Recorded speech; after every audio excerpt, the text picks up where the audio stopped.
Water Framework Directive, priority substance setting, watch list development, and so on, and common implementation strategy, but that's my colleagues in the other directorate. I won't cover that. I focus on our own activities, which are more in a broader sense, and they are supposed to support Peter's activities in DG Environment to follow up on the actions identified in the Commission communication of 2012. And I thought I'd give you a brief overview of what we did so far, but also to focus on those issues that are maybe most of interest to you in this audience here. So the first thing we did was to review the chemical legislation in the EU and to look for regulatory requirements that mixtures have to be assessed for the different regulatory sectors and the available guidance. The second thing we did was to review available case studies in the literature to see what we can learn from those relating to chemicals of priority, methods, data gaps, and so on. Tools, meaning alternative methods, alternatives to animal testing, to provide more mechanistic knowledge and to support the assessment of mixtures. And we are also involved in the development of IPChem, but I won't go into detail because Peter did that already this morning. So I will focus just on these two things here, the review of case studies and the expert survey we did. And then I will also show you a bit the activities of the OECD because Michael asked me to mention also that. So the first thing is that we had a systematic search, I would say, for studies published between 2014 and 16, and for before we had just, with a less systematic approach, taken what we were aware of. We included every kind of risk assessment covering human health and environmental risk assessments. Any type of exposure scenario was possible, but we really focused on those studies that really did the risk assessment, not only looked at combined toxicity, but really making the link to exposure. And the aim was, as I said before, to identify chemicals and mixtures of concern, to identify data gaps, and further work to be done to help this further. And for all of the, which one is the pointer? For all of the case studies, we tried to extract data on the objectives of the study, the substances that were addressed, the exposure scenario. We tried to answer the 4 questions of these of the problem formulation, which are provided in the WHO IPCS framework of 2009. And we looked at which data sources were used to fill in these assessments. And then we looked in the methodology, looking at how they did the exposure assessment, the hazard assessment, and came to the conclusions. Contact materials, dioxin-like compounds. And then we had what we call cross-sectorial mixtures. We mean there mixtures that comprise compounds that are regulated under different pieces of chemical legislation. And this covers mainly mixtures from environmental monitoring.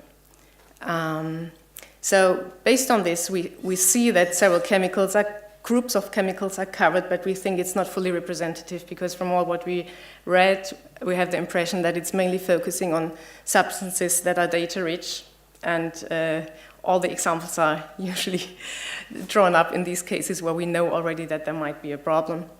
In several of the case studies, a potential concern was identified in some cases for vulnerable population groups, but we always need to keep in mind the assumptions underlying these assessments. There is, of course, potential to over or underestimate, being it that we use screening level assessments where we include all chemicals, assuming that they will all contribute to a combined effect, or on the other hand, all of these case studies neglected potential synergisms. None of them looked into bioaccumulation. They all used only the external concentrations, apart from those based on human biomonitoring data.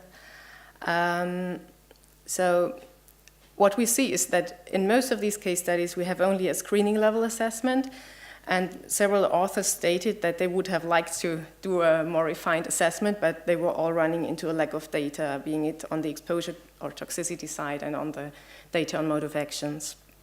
So there is certainly a need to fill these data gaps. And then the next thing is I want to show you the overview of this expert survey we did. So we did an online survey in 2015 that was announced on our webpage, and we also informed experts in the field that were involved in developing relevant frameworks. And we got 58 replies that were more or less representing academia, authorities, and industry. And we had 4 areas of questions. The first one was about prior experience in assessing mixtures, and 48 of the respondents had already performed mixture risk assessments. And we asked them what kind of assessments they did and for which types of mixtures. So we asked about whole mixture approaches, component-based approaches, and how they were used to address intentional and unintentional mixtures. And the combinations were more or less equally represented. So it was not that whole mixture approaches were only used for unintentional mixtures or the other way around, so it was rather well distributed. And related to component-based approaches, we also asked which approaches were mostly used, and the most popular ones were clearly the hazard index and toxic equivalence factors. And then we also asked if people use other approaches that are not covered by these two, and some respondents were mentioning toxicity identification evaluation, toxicokinetic modeling, and history of safe use. Then we asked the experts about opinions related to some issues that we are aware of, like what kind of methods they prefer to use, if they have abandoned some methods. And here there was a clear preference to use concentration addition-based methods based on the lower demand for data and the not too big difference to independent action-based predictions. And independent action was mentioned as a abandoned method. Then there were questions relating to the relevance of interactions and how these should be addressed, and also on what are regulatory sectors where mixtures should be addressed with higher priority, and I will show you the results in some extra slide. Then we had a big section to look into the use of novel tools. So we asked about if people use currently in vitro methods, omics, quantitative structure-activity relationships, read-across, toxicokinetic modeling, the threshold of toxicological concern, adverse outcome pathways, and dynamic energy budget models in the context of mixtures, because we think they have a high potential to support such assessments. And I also have a slide on that later. And then the last section was on existing international frameworks to assess mixtures, and we asked people if they are aware of the main 3 frameworks, like the WHO IPCS framework of 2009, the one of the European Commission Scientific Committees from 2011, and the CEFIC-MIAT decision tree of 2012, which is more or less a combination of those two, including the MCR, and was more or less represented by the presentation of Paul Price. And we, of course, asked also if people use other frameworks, and I will also show you these results.